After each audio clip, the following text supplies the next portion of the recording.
NATO eyes in the sky, keeping Europe out of Russia's war. As Russia prepared to invade Ukraine, NATO planners went into overdrive.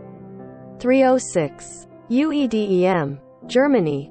As Russia's military buildup near Ukraine accelerated early this year, military planners at NATO began preparing to dispatch scores of fighter jets and surveillance aircraft into the skies near Russia and Ukraine.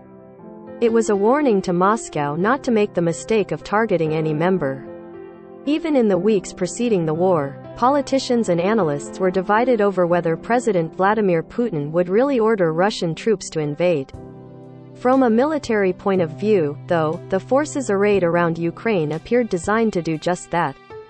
It became a matter of urgency to put more eyes in the sky and to tightly link NATO aircraft, warships, ground-based missile systems and radar installations to protect the alliance's eastern flank. "We are monitoring very closely," NATO Secretary-General Jens Stoltenberg said this week.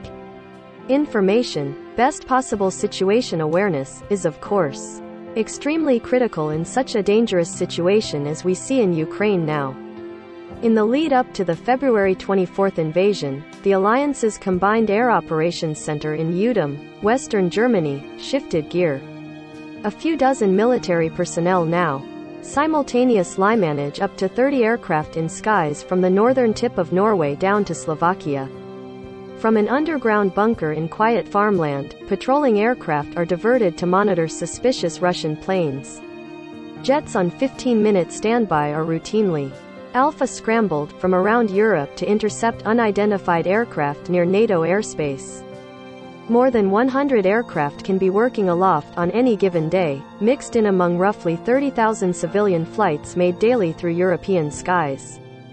6 Boeing E-3A surveillance planes from NATO's aging fleet of early warning and control aircraft help create an air picture to share with member nations.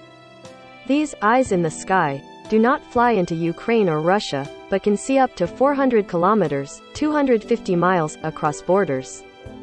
Fighter jets also provide information about what is going on inside part of two countries at war. These assets are sometimes sent from as far away as Western France, refueled midair, and can patrol for about an hour in the border area before they must return. The 30-nation military alliance is wary of being drawn into a wider war with Russia, so borders and airspace are scrupulously respected. There is always the fog of war, and we don't want to have NATO assets close by because even unintentionally you might have some losses, said Major General Harold Van P., commander of the NATO facility in Udom.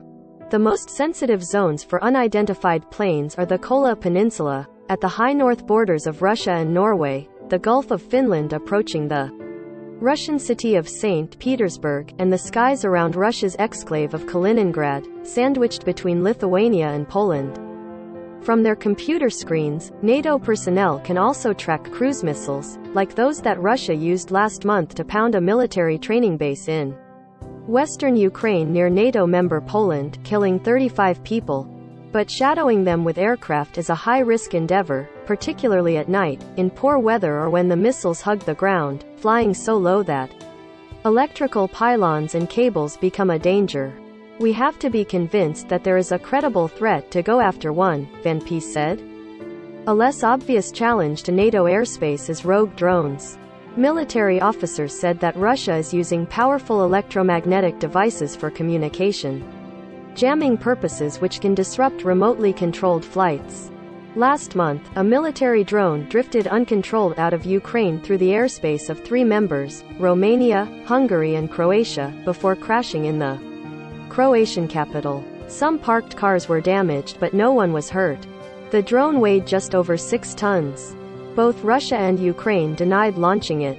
Military officers and NATO officials refused to comment on the incident until an investigation is completed. Even if you fly alongside one of those drones, are you going to do something about it? You have to ask yourself, because if you shoot it down then for sure you're going to do damage on the ground. If you let it fly, hopefully it will crash in the sea. I mean, you don't know, Van P said. Whether it's a rogue drone or a missile threat, political and legal experts are supposed to be involved in any decision to shoot something down. Despite the war in its backyard, NATO is operating under strict peacetime rules and is determined to keep it that way. Before you start using force, there has to be an imminent threat to either NATO forces or NATO populations. That's a judgment call, and that's always hard to make, Van P said. Follow the app's coverage of the war at https://apnews.com/hub/Russia-Ukraine.